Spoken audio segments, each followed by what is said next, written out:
Wish you happy Deepavali. First of all ఇదేమిటి అనుకుంటున్నారా, ఇక్కడ 2 ఉన్నాయి చూడండి, ఇక్కడ ఒకటి ఇక్కడ ఒకటి మీకు అనిపిస్తుంది కదా. ఇప్పుడు నేను కాలా జామున్ చేద్దాం అనుకుంటున్నాను. సో మామూలుగా మనం కొనే ఎంటీఆర్ గులాబ్ జామ్ పౌడర్ ప్యాకెటే తీసుకొచ్చారు. సో దాంతో ఇప్పుడు మనం 2 ప్యాకెట్లు, ఒకటి కొంటే ఒకటి ఫ్రీ కదా, 2 ప్యాకెట్లు వాడేస్తున్నాను.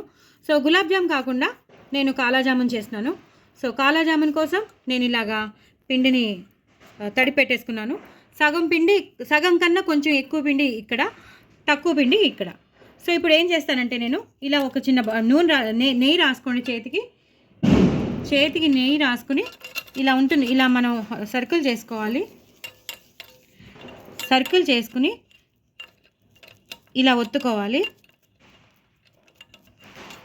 ఇలా ఒత్తుకున్నాక నేను ఇక్కడ ఒక పౌడర్ చేశాను. జీడిపప్పు, అలాగే ఇలాచి, బాదం పప్పు, షుగర్, అలాగే కొన్ని డ్రై ఫ్రూట్స్, మన ఇంట్లో ఏమైనా డ్రై ఫ్రూట్స్ ఉంటే అది కూడా కలిపాను. అది ఇలా వేసేసి దాన్ని ఇలా మూసేసుకోవాలి. అంటే ఇది అదేం పెద్ద రోల్ అవ్వాలని లేదు, ఏం లేదు, జస్ట్ ఆ స్వీట్కి బైండ్ అవ్వడానికి కోసం మనం ఈ పిండి పెడుతున్నాం అంతే. అంతేగాని అది రోల్ అవ్వాలి, సర్కిల్ అవ్వాలి అంటే అదేమంటారు, ఆ డ్రై ఫ్రూట్ పౌడర్ అనేది ఫిక్స్ అప్ అయిపోవాలని ఏమీ లేదు.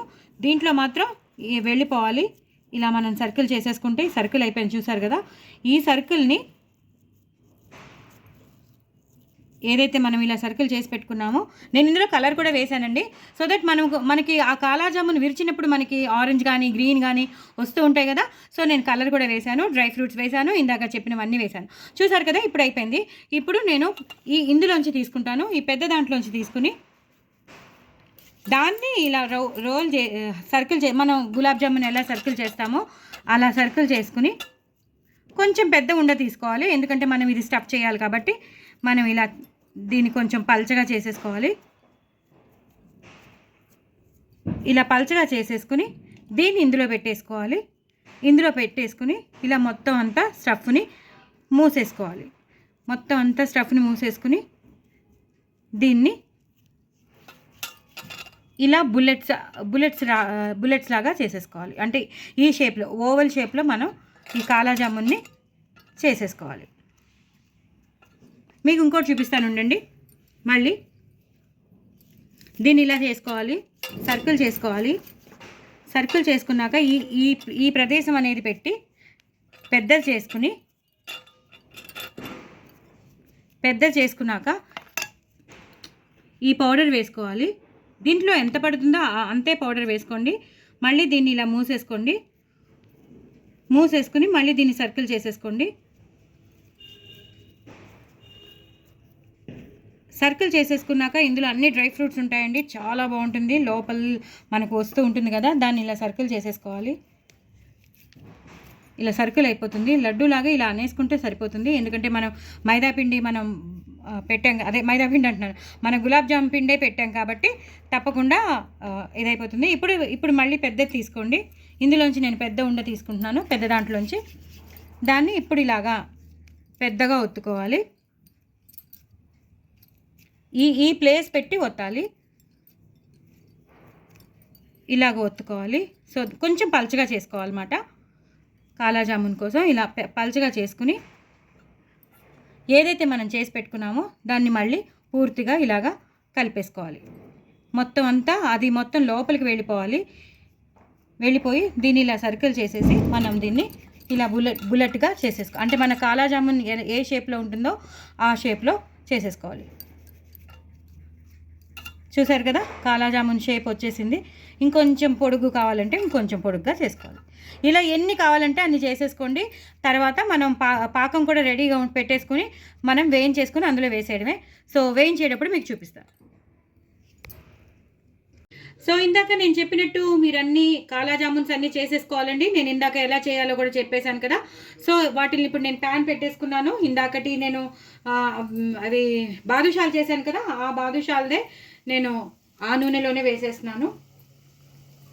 ఇలా మీరు ఎంతెంత చేసి పెట్టుకుంటారో అన్నీ వేసేసుకోండి. నేను 5 వేద్దాం అనుకుంటున్నాను, ఎందుకంటే కదలడానికి ప్లేస్ ఉండాలి కదా, అందుకని సిమ్లో పెట్టుకోవాలండి. ఇది హైలో అస్సలు పెట్టుకోకూడదు.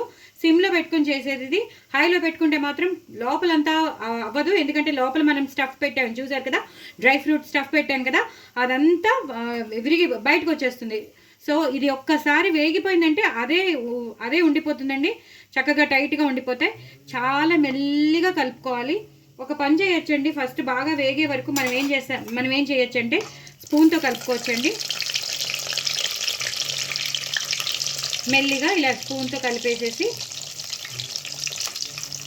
అలా వదిలేయాలి. కాలా జామున్ అనేవి ఎప్పుడు బ్లాక్గా ఉంటాయి, మీకు తెలుసు కదా, చాలా బ్లాక్ అవ్వాలి, వెంటనే తీసేయకూడదు. మన జామున్స్ లాగా బ్రౌన్ రెడ్ ఆ కలర్లు వచ్చాక తీయకూడదు. ఇవి బాగా మంచి బ్లాకిష్ వచ్చే వరకు వేయించుతూనే ఉండాలి. సో ఇలా ఎన్ని కావాలంటే అన్ని వేసేసుకోవచ్చండి. విష్ హ్యాపీ దీపావళి, బాగా జరుపుకోండి, క్రాకర్స్ మంచిగా కాల్చుకోండి, పిల్లల దగ్గర ఉండండి, లక్ష్మీ కటాక్షం ఉండాలని కోరుకుంటున్నాను. సో ఇలాంటి స్వీట్స్ అన్నీ చాలా చాలా బాగుంటాయి కదా.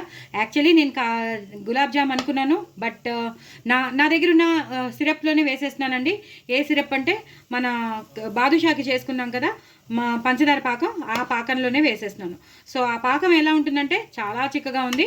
సో చిక్కగా ఉంది కాబట్టి కాలా జామున్కి అయితే చాలా బాగుంటుందని చెప్పి గులాబ్ జామున్ నుంచి నేను దీనికి షిఫ్ట్ అయిపోయాను, కాలా జామున్కి షిఫ్ట్ అయిపోయాను గులాబ్ జామున్ నుంచి.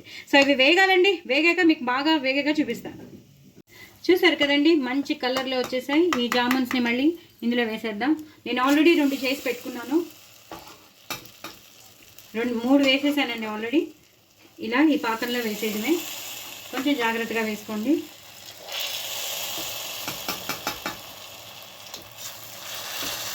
ఇలాగా మనకి ఈ కలర్ వచ్చే వరకు మాత్రం కంపల్సరీ ఆగాలండి. తర్వాత ఇలా ఒకసారి కలిపేసేసి పాకం అంతా వీటి మీద పెట్టేసుకోవడం అంతేనండి. కాలా జామున్స్ ఎన్నంటే అన్ని చేసేసుకోండి చక్కగా. ఈ కాలా జామున్స్ అయిపోయాయి. ఒక 10 నిమిషాలు ఇలా మూత పెట్టేస్తే మీకు ఇంకా ఆల్రెడీ బాగా బల్జ్ అయి ఉన్నాయి, ఇంకా బాగా బల్జ్ అయిపోతాయి. తినడానికి మాత్రం చాలా చాలా బాగుంటాయి. చూసారు కదా ఎంత బాగున్నాయి, ఎంత పెద్ద పెద్దవో, బయట కొన్నట్టే ఉన్నాయి కదా. మరి చేసుకోండి. నా ఛానల్ మాత్రం సబ్స్క్రైబ్ చేసుకోవడం అసలు మర్చిపోద్దు, తప్పకుండా చేసుకోండి. వ్యూస్ పెంచండి, సబ్స్క్రైబర్స్ పెంచండి. బాయ్ అండి.